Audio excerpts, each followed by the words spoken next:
Jadi pada pasien atresia ani itu dia lebih sering disertai dengan sindrom. Nah, sindrom yang paling sering adalah itu sebuah singkatan namanya VACTERL. VACTERL terdiri dari V-nya itu adalah vertebral anomali, di mana adanya kelainan tulang belakang, kemudian A-nya itu adalah anal atresia pada kasus ini, kemudian C itu adalah kardiak anomali, kelainan pada jantung atau penyakit jantung bawaan.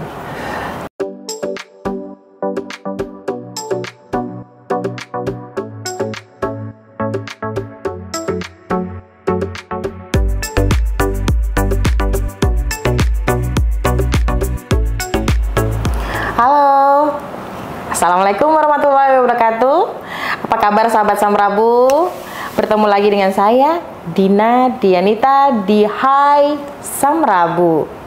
Nah, kali ini saya akan membahas tentang atresia ani, yaitu atresia ani ini bisa dikatakan sebagai salah satu bentuk kelainan bawaan terhadap anak yang sejak lahir lah, kalau bisa dikatakan seperti itu, yaitu kelainan pada bayi, contohnya terlahir tanpa anus atau dubur. Nah, karenanya kita sebagai orang tua wajib menjaga pertumbuhan janin atau bayi sejak dalam kandungan, itu sangat penting sekali. Jadi kita harus benar-benar menjaga kondisi kehamilan ibu tersebut. Nah, baiklah sahabat Samrabu, kali ini kita akan mengupas tuntas seputar kelainan bawaan tersebut bersama narasumber kita yang sudah hadir di sini. Beliau adalah dokter penanggung jawab di Poli Bedah Anak RSUD Samrabu Bangkalan. Mari kita sapa terlebih dahulu narasumber kita yang sudah hadir di sini, Dr. Arif Oktavian, spesialis bedah anak ya dokter ya. Selamat sore dokter. Assalamualaikum juga. Waalaikumsalam. Apa kabar nih dokter? Alhamdulillah. Alhamdulillah baik ya dokter ya. Sebelumnya saya ucapkan terima kasih kepada dokter karena sudah meluangkan waktunya untuk hadir di sini untuk memberikan beberapa informasi tentang kesehatan yang berhubungan dengan anak atau bayi ya dokter ya. Dokter, nanti kita akan berbincang-bincang tentang kelainan yang terjadi pada bayi, yaitu tentang atresia ani ini dokter ya. Mungkin kita bisa langsung membahasnya ya dokter ya. Sebenarnya atresia ani sendiri itu apa sih dokter? Jadi gini ya, atresia ani itu merupakan suatu kelainan bawaan. Jadi sejak lahir itu pasti dia sudah ada kelainan, di mana kelainannya itu adalah dia lahir tanpa dubur. Atau ada duburnya tetapi tidak posisinya, atau ada lubang di dekat area dubur, di mana di situ adalah tempat keluarnya produksi atau fesesnya.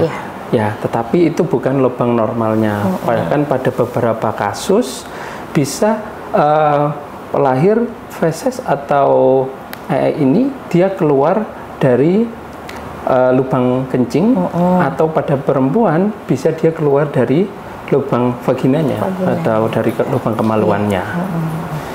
Iya dokter. Terus ini lagi dokter, sebenarnya apa aja sih dokter? Apakah ada penyebabnya? Jadi untuk kelainan-kelainan terhadap bayi ini, atresia ani ini, apakah ada penyebabnya secara khusus? Yang harus diketahui sejak awal bahwa sebenarnya untuk kasus kejadian atresia ani itu dia 1 banding 1 banding 5.000 kelahiran. 1 banding 5.000 kelahiran. Di mana sampai saat ini dicoba diteliti belum ada penyebab pastinya. Ya, tetapi dicurigai secara teori itu adanya kegagalan saat pertumbuhan di dalam janinnya, di mana biasanya itu kegagalan pada saat kehamilan usia 4 minggu sampai dengan usia 8 minggu. Adanya kegagalan di sana bisa menyebabkan bayi lahir tanpa anus atau anus tidak sempurna. Gitu ya dokter ya.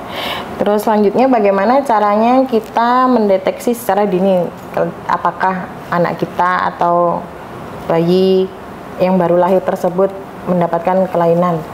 Ya, jadi pada pasien atresia ani itu dia lebih sering disertai dengan sindrom. Nah, sindrom yang paling sering adalah itu sebuah singkatan namanya VACTERL. VACTERL terdiri dari V-nya itu adalah vertebral anomali, di mana adanya kelainan tulang belakang, kemudian A-nya itu adalah anal atresia pada kasus ini, kemudian C itu adalah cardiac anomali, kelainan pada jantung atau penyakit jantung bawaan. T-nya itu dan R-nya adalah tracheoesophageal fistule dan atresia esofageal. Jadi pada kerongkongannya dia tidak tersambung atau ada kelainan di sana. Kemudian juga limb, L-nya adalah limb defect, jadi ada kelainan pada anggota gerak. Nah, sindrom VACTERL ini adalah yang paling sering menyertai pada pasien-pasien atresia ani, sehingga apabila ada salah satu gangguan tersebut ditemukan, sesegera mungkin bisa diperiksa. Dan untuk pasien atresia sendiri sebenarnya itu cukup mudah untuk kita mengetahui, karena itu kita bisa lihat dalam waktu 24 jam awal. Nah, jadi kita kita lihat bagian duburnya. Nah, pada 24 jam awal saat lahir di layanan kesehatan, bidan, rumah atau rumah sakit, itu bisa kita langsung lihat anusnya gimana. Apakah dia memiliki anus atau anusnya tidak sempurna. Kemudian pada kasus-kasus yang tidak diketahui, biasanya pasien itu datang dengan keluhannya itu kembung. Gitu. Iya, jadi anaknya muntah-muntah dan kembung. Itu untuk berapa hari pos lahiran, Dok? Biasanya dalam kurun waktu 24 jam sampai 48 jam, 1 sampai dengan 2 hari pasien sudah datang dengan keluhan kembung. Ya, karena tidak bisa keluar BAB-nya. Gitu. Jadi pasien datang kembung sampai dengan muntah. Gitu. Jadi gitu ya dokter ya, untuk bisa mendeteksinya harus dalam 2 hari bisa melihatnya dengan cara seperti itu ya dokter. Salah satu caranya seperti itu. Oke dokter, mungkin ini gini dokter, seandainya ini ada pasien dengan kasus yang seperti itu ya dokter ya, apakah harus dilakukan tindakan operasi dokter? Iya, jadi pada kasus atresia ani itu kita harus melakukan tindakan, yaitu yang pasti goalnya pada pasien atresia ani adalah pasien memiliki anus. Nah, tapi ada beberapa tahap di mana pasien itu bisa dilakukan dalam satu tahap operasi atau beberapa tahap operasi, di mana ada beberapa yang menentukan. Yang menentukan pertama adalah jenisnya, yang kedua kondisi pasien, dan yang ketiga adanya kelainan-kelainan yang menyertai, seperti yang tadi sudah kita sebutkan kelainan-kelainannya. Nah, sehingga harapannya setelah pasien nanti itu ada keluhan, sesegera dibawa ke rumah sakit. Nah, kita sebagai tim di rumah sakit akan memeriksa dan akan menilai pasien ini bisa atau tidak bisa dilakukan operasi dalam satu tahap. Oke, jadi selama ini kan berpikirnya begini dok, pada usia bayi itu sangat berisiko untuk dilakukan tindakan yang namanya operasi. Nah, jadi khusus untuk penyakit atresia ani ini harus segera ya dokter ya? Iya. Jadi bukan dokter ya, bukan hal yang beresiko lagi kalau sudah urusannya kasusnya adalah atresia ani. Betul. Gitu jadi ya, dalam jangka waktu 24 jam awal, bila diketahui memiliki kelainan, sesegera mungkin dibawa ke rumah sakit. Karena semakin cepat dibawa, semakin hasilnya lebih baik. Semakin lama, semakin resiko perburukan semakin besar. Iya dokter. Mungkin dokter bisa memberikan saran nih untuk ibu-ibu yang lagi hamil atau ibu-ibu yang lagi memprogramkan diri untuk persiapan hamil. Jadi bagaimana caranya supaya janin bisa tumbuh sehat dan sempurna sampai lahiran, begitu dokter? Ya, yang pertama ya, untuk kalau yang tetap kita minta doa kepada Tuhan kita masing-masing, ya itu tetap. Kemudian untuk caranya yang lainnya adalah dalam saat waktu kehamilan tetap harus memeriksakan diri ke dokter Rutin kandungan. Ya? Harus rutin ya dokter adalah ya. dokter kandungan. Terutama apabila mengerti ada keluarga yang memiliki suatu kelainan. Nah, itu harus diberitahukan kepada dokter kandungannya sehingga semua lebih aware, dan apabila nanti saat lahir memang ada kelainan, tim rumah sakit siap menangani kondisi adik tersebut. Ya dokter. Mungkin ada tambahan mungkin dokter dari penjelasan yang lain? Ya, harapan saya adalah bila pasien-pasien atau keluarga pasien yang memiliki kondisi seperti itu segera dibawa ke rumah sakit. Jangan rumah sakit ya. Ditunggu sampai kondisi memburuk karena pasien bayi tidak bisa menunggu. Hitungan waktu sangat penting. Oke, jadi intinya jika sudah ada atau tampak kelainan bawaan seperti penyakit-penyakit yang sudah disebutkan tadi, jadi kita nggak usah ragu lagi pemirsa. Jadi kita nggak usah ragu, nanti anak saya usianya sekian, nanti berbahaya jika dilakukan tindakan begini-begini gitu kan, banyak orang-orang yang seperti itu dokter. Jadi nggak usah khawatir, nggak usah ragu-ragu lagi, apalagi ya rumah sakit kita sudah memiliki salah satu dokter kita, yaitu Dokter Arif Octavian, spesialis bedah anak, yang sudah siap untuk membantu para orang tua yang memiliki anak dengan kasus kelainan bawaan sejak lahir. Contohnya anak Atresia Ani ini, ya dokter ya? Ya. Oh iya dokter. Kapan hari itu di rumah sakit kita ada beberapa kasus ya dokter ya? Ya. Sudah datang ke rumah sakit kita dengan kasus Atresia Ani. Nah itu kayaknya sukses deh dokter ya. Berhasil ya dokter ya, alhamdulillah pasiennya lancar ya dokter ya. Mungkin dari kasus yang kemarin bisa bercerita sedikit dokter, tindakan apa, operasinya apa, mungkin pesarp gitu dokter, yang dilakukan oleh dokter di rumah sakit kita.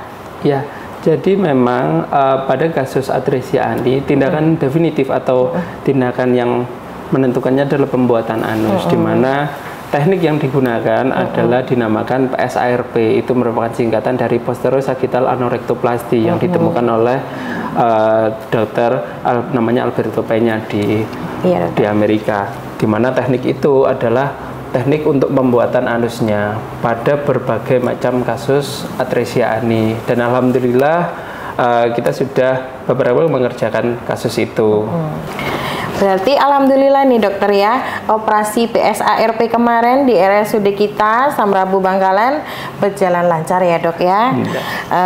Sebenarnya sahabat Samrabu, ini adalah operasi PSARP perdana di Pulau Madura.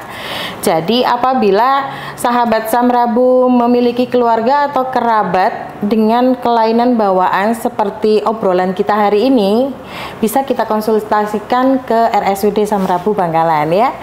Oke dokter, untuk pertanyaan terakhir nih. Ya.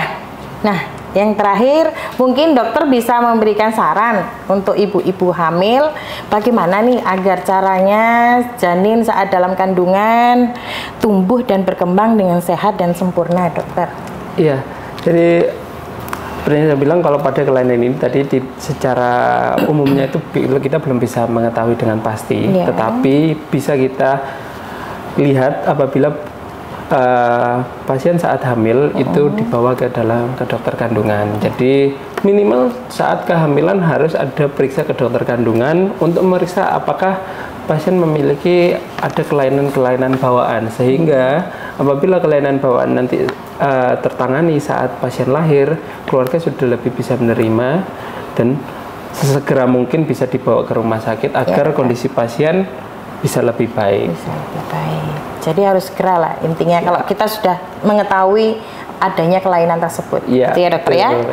Baiklah, terima kasih loh dokter sudah memberikan beberapa informasi hari ini dokter. Sahabat Samrabu, tidak terasa kita sudah berada di penghujung acara. Semoga penjelasan dari dokter tadi bisa bermanfaat bagi kita semua ya. Kepada Dokter Arif, sekali lagi saya ucapkan banyak-banyak terima kasih yang sebesar-besarnya karena sudah berkenan hadir ya di acara podcast hari ini. Dan untuk sahabat Samrabu, Jangan lupa dimanapun Anda berada untuk follow di Instagram kita @rsud Samrabu Bangkalan, karena di situ banyak sekali informasi tentang kesehatan dan pelayanan kesehatan di Rumah Sakit Samrabu.